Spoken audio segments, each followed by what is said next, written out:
ఈశాన్యంలో ఈ ఒక్క వస్తువు పెడితే చాలు. కాసుల వర్షం కురవాల్సిందే. మామూలుగా చాలామంది వాస్తు నియమాలను పాటిస్తూ ఉంటారు. అందులో భాగంగానే ఇంట్లో ఉండే వస్తువులను కూడా వాస్తు ప్రకారంగా అమర్చుకుంటూ ఉంటారు. అయితే వాస్తు ప్రకారం ఇంటి ఈశాన్య దిశ ప్రత్యేక ప్రాముఖ్యత కలిగి ఉంటుందన్న విషయం మనందరికీ తెలిసిందే.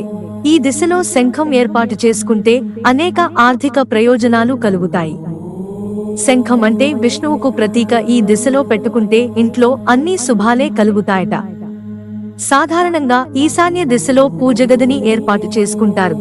అయితే అక్కడే శంఖం కూడా ఉంటే విష్ణుమూర్తి అనుగ్రహం కలుగుతుందని చెబుతున్నారు. సుఖశాంతులు కూడా లభిస్తాయట.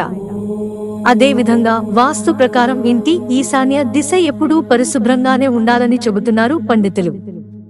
ఈ దిశలో పూజలు చేస్తాం కాబట్టి తడిగా కాకుండా పొడిగా ఉండేలా చూసుకోవాలని చెబుతున్నారు.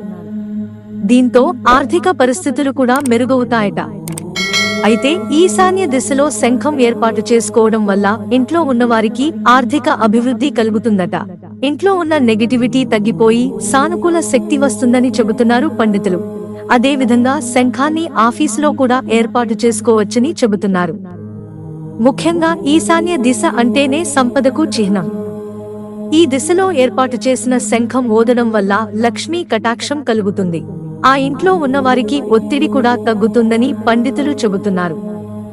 ఈశాన్య దిశలో శంఖం పెట్టుకోవడంతో పాటు తరచూ పూజలు చేయడం వల్ల ఆర్థికపరమైన ఇబ్బందులు తొలగిపోతాయని పండితులు చెబుతున్నారు. మిత్రులారా, ఛానల్ సబ్స్క్రైబ్ చేసుకోవడం మర్చిపోకండి. ధన్యవాదాలు.